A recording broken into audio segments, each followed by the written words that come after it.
시험 많이 보면 얘가 점수 잘 못 나올 가능성이 높아져요? 얘는 공부를 잘하는 애잖아요. 1등임을 계속 증명하게 되는 것 뿐이죠. 강남빌딩 황 소장. 반갑습니다. 강남빌딩 황 소장입니다. 오늘은 댓글에 대한 답변을 해드릴 텐데요. 부자 의사들은 왜 강남빌딩을 사고 싶어 할까라는 영상에 이렇게 댓글 쓰신 분이 있어요. 소장님 궁금한 게 있는데요. 보통 아파트 대출금은 갚아 나가야 하는 돈으로 인식하는 경우가 많은데 건물을 살 때 대출금은 갚지 않아도 되는 돈으로 인식하는 것 같아서 그걸 차근차근 갚아 나가야 한다, 아니다, 이런 것에 대한 컨텐츠도 부탁드려요. 그러니까 갚아야 된다, 아니다.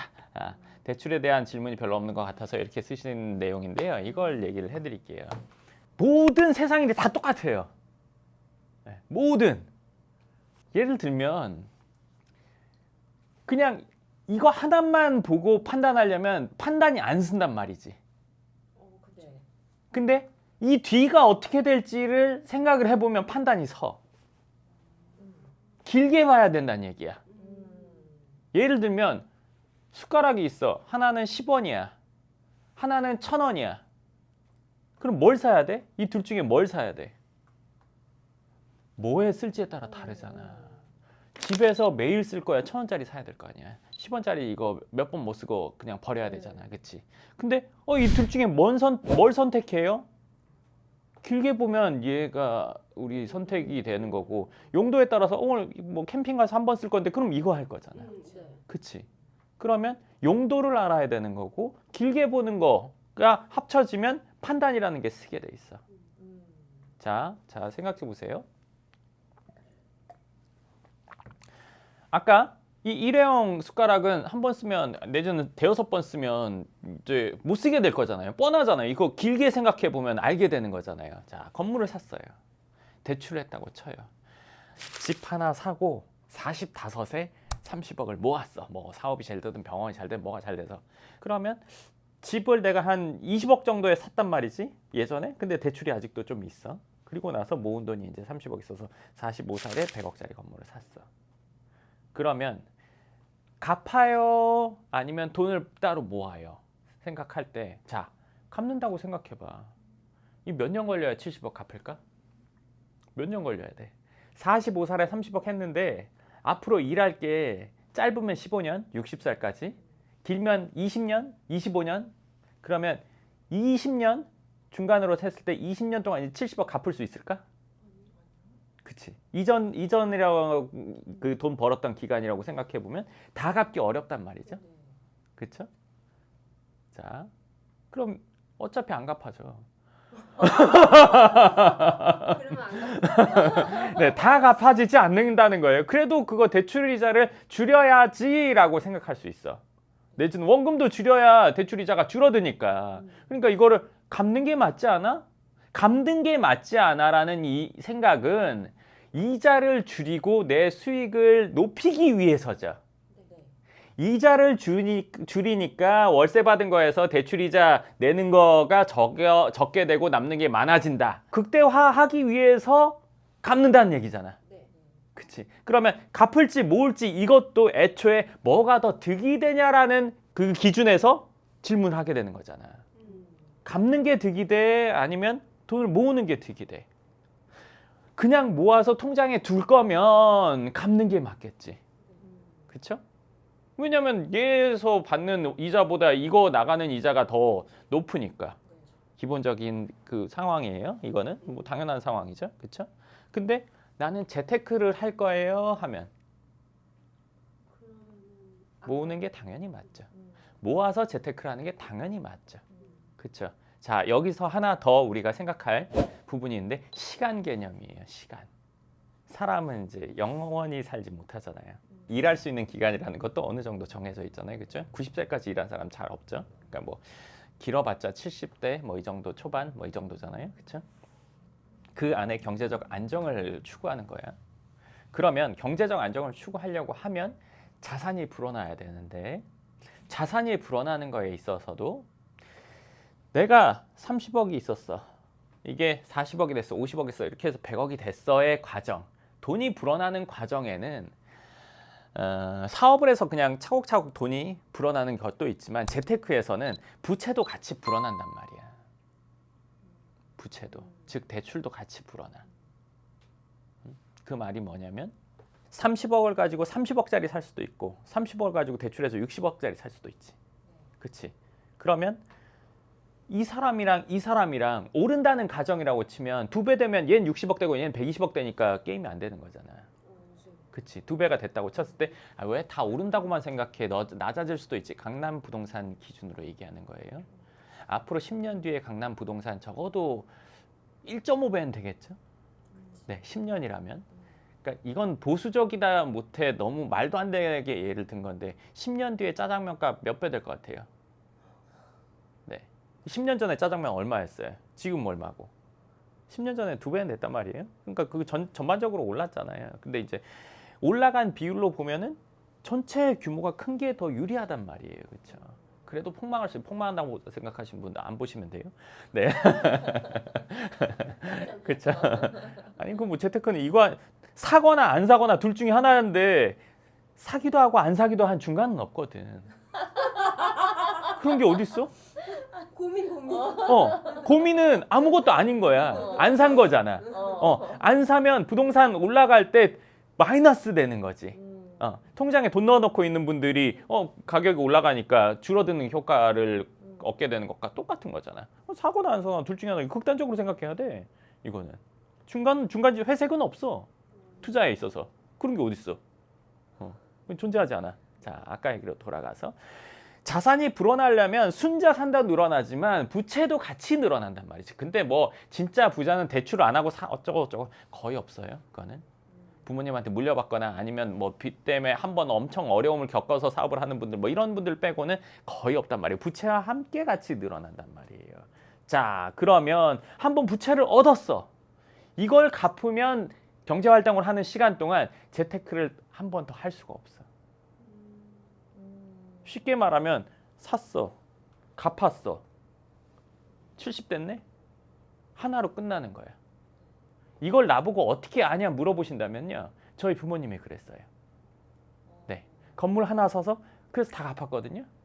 그래서 은퇴를 이미 지났고 월세 받은 거에서 쪼개서 그걸 다 갚으셨단 말이에요. 건물 하나에서 늘어나지 못해요. 그렇게 하고 싶으세요? 이것도 대단한 거 맞아요.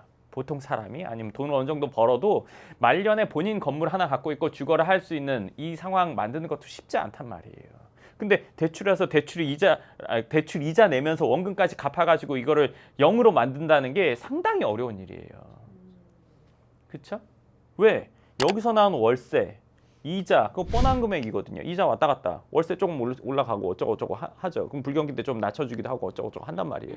그럼 이 안에서 정해진 가계부에서 뺄 거 더 할 거 해봤자 이거를 갚기가 참 쉽지 않은 일이에요. 일하다가 어느 순간 예를 들어서 일이 잘 안 될 수도 있고 불경기가 오거나 아니면 뭐 내가 은퇴를 하거나 뭐 이런 상황이 된단 말이에요. 그럼 하나로 끝난단 말이에요. 그럼 일하는 기간 동안 재테크라는 걸 여러 번 할수록 괜찮은 부동산을 사는 기준이에요. 그걸 여러 번 살수록 득이 되겠죠. 자, 이게 아까 그 말한 개념과 합쳐져요. 자, 하나 샀어요. 30억 가지고 60억짜리 샀어요. 30억 대출금이 있어요. 근데 내가 돈을 또 모아서 한 5년 안에 또 하나 샀어요. 10년 안에 또 하나 샀어요. 2개 샀어요. 그럼 가요? 얘는 30억 계속 대출이 있어요. 얘도 30억 대출이 있다고 칠게요. 그럼 시간이 지났는데 얘가 60억짜리가 한 100억 됐어요. 얘도 올랐겠죠? 전 갖고 싶으면 이거 팔아가지고 이거 싹 갚아버리면 돼요. 얘 올라갔으니까. 그쵸? 2개 아니라 3개가 더 득이 되고 4개가 더 득이 되고 개수가 늘어나야 훨씬 더 득이 된단 말이에요. 근데 여기서 하나 아주 중요한 얘기를 해드릴게요. 아, 나는 똑똑해. 나는 길게 보고 하는 거야. 야, 그렇게 되면 대출이 많아서 리스크가 커질 거 아니야. 리스크는 대출이 많은 데서 오는 게 아니라 잘못된 부동산을 사는 데서 오는 거예요. C급, D급, 패급을 사면 리스크가 큰 거지 A급을 많이 보유하고 있으면요 리스크가 없는 거예요. 자, 간단하게 예를 드려드릴게요. 전교 1등이에요. 1년에 중간고사, 기말고사 2번 보자. 그쵸? 시험 많이 보면 얘가 점수 잘 못 나올 가능성이 높아져요? 얘는 공부를 잘하는 애잖아요. 시험을 1년에 10번 봐도 계속 1등 할 거예요. 많이 본다고 해서 얘가 잘못 볼 가능성이 높아지는 리스크에 노출되는 거예요? 1등임을 계속 증명하게 되는 것 뿐이죠. 이게 리스크가 많아지는 거예요? 그거나 똑같아요. A급으로 계속 갖고 있어요. 이게 왜 리스크가 많아지는 거예요? 왜? 그쵸? 금액이 높아지니까, 대출 금액이 높아지니까 걔네들을 얘가 감당하는데, 그쵸? 예를 들면 내가 서울대 갈 확률 있는 학생을 100명을 찍어야 된다고 생각해 보세요. 전국에 있는 공부 잘하는 학교에 전교 1등 100명한테 걸면 그 리스크가 높아지는 거예요? 100% 되겠죠. 네, 그렇죠. 많이 건다고 해서 승부를 여러 명을 꼽는다고 해서 서울대 못 갈 애들을 선택할 확률이 높아지는 거예요? 전교 1등만 쫙 하는데 어떻게 그럴 수가 있어요? 그러니까 그냥 산술적으로 생각하는 머리만 갖고 있는 분들은 리스크가 커진다고 생각할 수 있어요. 그냥 산술의 영역이죠. 숫자가 커지면 불안해. 숫자가 커지면 리스크야. 그렇죠? 그거는 현실에서는 그렇지 않단 말이에요. 이 부동산 자체가 괜찮냐 안 괜찮냐가 리스크냐 아니냐를 결정해 주는 거지. 많아. 리스크야. 적어. 아니야? 그러니까 그런 식으로 생각하니까 위험을 분산해서 분산 투자하는 거예요. 산술로 생각하니까 투자를. 확실한 거에 몰빵을 하는 게 투자인 건데 나누면 리스크가 줄어든다고 생각하는 그런 산술적인 정도의 상식? 생각을 갖고 있으면 많이 펼쳐놓고 엉뚱한 일이 일어나도 감지를 못하죠. 그쵸? 그거는 아무 의미 없는 짓이에요. 확실하냐 안 하냐를 모르기 때문에 많은 곳에 하는 거예요. 그렇잖아요. 내가 로또 1등 번호 알아요. 그거 바로 내 전 재산 다 해가지고 그거 다 사겠죠. 모르니까 여러 숫자 하는 거잖아요. 그게 분산 투자예요? 깜깜이 투자예요. 분산 투자라는 것 자체가 깜깜이 투자예요.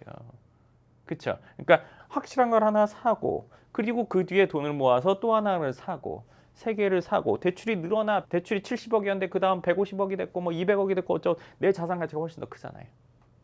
네. 얘가 훨씬 더 불어나고 있잖아요. 그럼 이거는 안전빵이 되는 거예요. 단 여기서 경기가 안 좋아지면 뭐 금리가 높아지고 월세가 그대로 돼 있을 때는 마이너스 될 수 있잖아. 지금 같은 상황이 또 올 수 있기 때문에 현금 소득이 어느 정도 받쳐주는 사람들이 이런 걸 하는 거예요. 그쵸? 그렇게 돼버리면은 이 사람이 부자가 되는 거죠. 네, 안정적으로 부자가 되는 거예요. 얘네들이 나를 부자로 만들어주는 상황이 되겠죠. 네, 그렇기 때문에 우리가 건물을 사서 대출을 갚는다고 생각하면 몇 년 걸릴까 생각해 보세요. 그러면 나의 재테크는 이제 남은 인생 동안 더 이상 없는 거죠. 그러니까 얘 하나에 목숨 걸고 있어야 되는 거예요. 이런 경우들이 아주 많아요. 은퇴 시점에 가까워서나 뭐 50대 중반쯤 건물 하나 사신 분들은 이걸 갖고 원금 갚는 걸로 쭉 가신단 말이에요. 그래도 안정적이죠. 건물 하나만 있어도. 근데 우리가 자산가가 훨씬 더 큰 자산가가 되려면 이거는 여러 번 해야죠. 나중에 팔아서 뭐 하더라도. 근데 이렇게 되면요. 이건 해보면 아는데 안 해본 분들은 몰라요. 이렇게 뭐 2개, 3개 샀으면요. 이거를 안 팔게 돼요. 시간 지나면. 네. 하나 더. 시간 지나면서 지금 금리가 높잖아요. 늘 높았어요? 높았다 왔다 갔다 하잖아요. 박스권에서 왔다 갔다 하는 거잖아요. 월세는요. 박스권에서 왔다 갔다 해요. 그게 아니죠. 이렇게 올라가죠. 그렇죠? 그럼 어느 순간 내가 얘를 샀는데 올라가는 이유는 월세가 올라가거나 월세 시세가 높아지거나 이 건물의 월세가 높아지거나 아니면 월세 시세가 높아져서 얘의 월세를 더 받을 수 있다는 그 확신이 있을 때 건물 가격이 올라가는 거잖아요. 그러면 내가 처음에는 월세 1,000만 원이었는데 1,200 됐네, 1,300 됐네 시간이 지나면서 올라갈 거 아니에요. 그렇죠? 그럼 그게 올라갔어요. 그럼 나는 수익이 나는 상황이 오겠죠. 그렇죠? 처음에는 뭐 본전이었어요. 아니면 조금 마이너스였어요. 아니면 살짝 남았어요. 그러다 남는 갭이 점점 더 커지겠죠. 그리고 이 두 번째도 그렇고 세 번째도 그렇고 그러면 그 뒤에는 팔 일이 없는 거예요. 여러 건물을 보유하게 되는 거예요. 그렇죠? 근데 이제 여기서 누구는 뭐 연예인은 누가 샀다 팔고 그 개인 사정이겠죠. 그 사람이 그러니까 그게 무조건 맞아? 그건 아니란 말이에요. 그렇죠? 추가적으로 계속 보유하는 이게 사실은 맞죠. 근데 이제 내가 어떤 건물을 갖고 싶어, 어느 정도 규모를 하고 싶어, 그럼 팔고 하는 거예요. 근데 여기서도 제가 아까 말한 것처럼 시간 개념을 우리 투자할 때는 반드시 갖고 있어야 되는데 시간 개념을 갖고 있지 않는 분들이 했던 가장 큰 실수가 건물을 살 때 개인 명의로 산 거예요. 못 팔죠. 왜? 양도세가 겁나 많으니까. 20억에 샀는데 100억 됐어요. 그럼 80억에 대한 양도소득세를 내야 되잖아요. 개인. 양도소득세율 높죠. 그렇기 때문에 못 팔고 언제 판다? 돌아가실 때. 네, 그렇게 되는 거죠. 안 팔 수 없을 때 팔게 되는 거잖아요. 그러니까 시간 개념을 생각해야 되는데 그랬으면 법인으로 샀겠죠. 키워가기에 유리하니까. 네. 그러니까 지금 상황만 보고 할까 말까라고 생각하는 거는 이거는 너무 어떻게 보면 산술적인 생각만 하는 분들, 삼각함수를 아직 못 배우신 분들, 예를 들면 사칙연산의 세계에서는 그 말이 맞아요. 그렇죠. 그렇지만 세상이 그 사칙연산으로만 돌아가는 건 아니잖아요. 그렇죠. 좀 더 깊게 시간 개념을 도입해 봐야죠. 거기에. 그럼 내가 이걸 하는 게 맞다 틀리다라는 판단이 쓴단 말이에요. 그래서 대출이자에 대한 부분은 대답이 됐고, 그리고 하나 더. 지금 금리가 높으니까 건물을 사서 뭐 당장 수익률이 그렇게 높지 않으니까 산다 안 산다를 생각하는 건 이 산술적인 영역에 있는 분들. 시간 개념이 아직 투자에 도입이 안 된 분들이죠. 그쵸? 그러니까 그럼 금리 앞으로 어떻게 될 건데? 앞으로 더 좀 올라갈 수도 있겠죠. 근데 분명히 내려가겠죠. 5년 뒤 지금보다 높을지 낮을지는 몰라요. 그쵸? 그럼 낮을 가능성이 훨씬 높죠. 그쵸? 훨씬 많이 높잖아요. 지금이 거의 맥시멈의 금리라고 하잖아요. 최대 금리라고. 이거보다 더 높아질 거라고 예상하는 사람은 없단 말이에요. 그 생각이 거진 맞단 말이에요. 그러면 얘가 지금 여기서 조금 더 올라갔다가 어느 순간은 조금씩 이게 내려가겠죠. 그러면 내려가면 사야지 하면 건물값은 올라가 있겠네요. 네. 근데 지금은 그래도 좀 아니지 않아? 그 사칙연산의 세상에서 맞다니까요. 시간 개념 도입이 안 된 거잖아요. 그걸 도입을 해보세요. 시간이라는 것을 더해보면 뭘 하는 게 맞을지. 그쵸? 애들 신발 사줄 때 초등학교 3학년이에요. 220이에요, 발이. 220 사줘요? 225 사요. 25 사면서 왜 이거는 그렇게 생각 안 해요? 25 사서 커가지고 벗겨져서 넘어질 수 있지 않아 생각해요? 야, 3달이면 신발 딱 맞아. 이렇게 되잖아요. 시간 개념을 안다는 얘기잖아요. 그 투자에서도 시간 개념을 생각해야 된단 말이죠. 그렇죠? 시간에 따라서 상황이 이렇게 되겠네. 그러면 시간에 따라서 변하지 않는 건 뭐다? 입지. 자리는 안 변해요. 그렇죠? 돈을 들이면 인테리어 아니면 건물 새로 지을 수 있고 구조 바꿀 수 있고 뭐 겉에 칠 다시 할 수 있고 뭐 다 할 수 있죠. 입지는 못 바꿔요. 변하지 않는 걸 기준에다가 시간 개념을 도입해서 투자를 할지 말지 생각해야 되는데 일희일비한단 말이에요. 지금 상황이 이러니까 지금 상황 지금 사가지고 내일 팔 거예요? 그게 아니잖아요. 그쵸? 지금에서 적어도 5년, 10년 갖고 있을 거면 그 기간을 생각해야죠. 근데 또 이런 거, 나는 똑똑해. 제일 낮아져 있을 때 살 거야. 그쵸? 언제가 제일 낮을 때예요? 언제가? 금리가 높을 때. 언제가 제일 낮겠어요? 경기 안 좋고 금리가 제일 높을 때. 언제예요? 지금이네요. 네. 근데 지금 못 하겠죠? 겁나. 겁나. 더 떨어지지 않을까? 자, 더 떨어졌다고 생각할게요. 뭐 경기 상황이나 금리가 더 뭐 높아져 이때 할 수 있을까요? 못해. 왜? 더 겁나. 네, 그 상황이 와도 못합니다. 네, 그렇죠? 그럼 이제 뭐 투자의 격언 뭐 발바닥에서 사는 게 아니라 뭐 무릎에서 사서 어깨다 뭐 이런 얘기 하잖아요. 발바닥에서부터 머리 꼭지 안 된다. 그러면 지금이 안 좋다 하는 시기에 사는 게 맞다 틀리다? 당연히 맞죠. 당연히. 근데 이거는 이렇게 생각하시는 게 사실 좋아요. 제가 며칠 전에 책을 봤는데 과거를 생각할 때 무슨 일에 대해서 언제냐고 묻는 질문에는 늘 지금이 답이었대요. 그쵸? 2년 전에 산 게 지금 사는 것보다 낫을 거 아니에요. 네, 3년 전이, 5년 전이, 10년 전이, 20년 전이, 그쵸? 다 그때가 제일 낫단 말이에요. 왜? 그때부터 쭉 이렇게 됐으니까. 그래도 2년 전에는 뭐 고점이었고 지금은 좀 조정되지 않았을까? A급은 안 나와요. 그렇게 팔질 않단 말이에요. 그렇게 막 가격이 이렇게 그냥 말도 안 되는 것들이 호가만 높았다가 지금 호가가 정상화된 거 정도지. 그거 보는 눈이 없으니까 떨어져서 유튜브에서도 잘 그런 보는 눈이 없는 사람들끼리 막 그런 얘기를 하는 거죠. 그쵸? 그럼 괜찮은 건물 싸게 나오겠어요? 근데 그럴 수 있잖아. 본인이 갖고 있다고 좀 제발 생각해 보세요. 본인이 갖고 있다고 좀 생각을 해보세요. 나 그게 참 어떻게 보면은 사람들이 자기 입장만 생각하는 대표적인 일이 이제 투자에서 그리고 건물을 살 텐데 본인 건물 테헤란도 대로보면 싸게 팔 이유가 있겠어요? 물론 금액대마다 A급짜리는 다 있단 말이에요. 거기 싸게 팔 이유가 없어요. 본인이 생활이 되는데 그걸 왜 싸게 팔까요? 세금 내가면서? 그렇기 때문에 투자를 할 때는 시간 개념을 반드시 유념해서 결정해야 된다. 모든 결정은 시간 개념이 빠지면 눈 감고 아웅하는 식밖에 될 수가 없습니다. 네, 그렇기 때문에 장기적으로 보고 판단을 해야 되고 내가 이걸 어떤 용도로 쓸지도 생각해 봐야 되고 이 두 가지 반드시 생각을 해야죠. 그런 생각을 안 하고 우리가 뭔가를 바라본다는 거는 좀 어리석은 거죠. 네, 자산이 불어나지 못합니다. 네, 모든 걸 생각함에 있어서 그 두 가지를 반드시 같이 생각해야 됩니다. 네, 단편적으로 생각하면 안 되고. 근데 아무래도 건물을 이렇게 자주 사진 않잖아요. 아파트처럼. 그럼. 이렇게 처음 건물 하시는 분들이 7, 80% 대출을 받고 하는데 그런 이제 부담감에서 이제 좀 시작이 될 것 같아요. 아무래도. 그게 이제 부담감도 이제 1단계 부담감이 있고 2단계 부담감이 있는데 1단계는 뭐냐면 이제 그 금액에서 오는 부담감이 있단 말이야. 대출하는 금액 자체. 두 번째 부담감은 왜 오냐면 현금 소득이 받쳐주지 않을 때 부담감이 와. 현금 소득이 받쳐주면 부담이 솔직히 말해서 없어. 70억 대출 이자 해봐야 뭐 지금 6%라고 치면 뭐 한 달에 한 3,600에서 800 사이 나오는데 내가 한 달에 한 2억 벌어. 부담 없어. 죄송합니다. 이렇게 얘기해가지고. 근데 이게 현실이니까. 근데 내가 지금 70억 대출해야 되는데 한 달에 한 3천 벌어. 그건 부담 있지.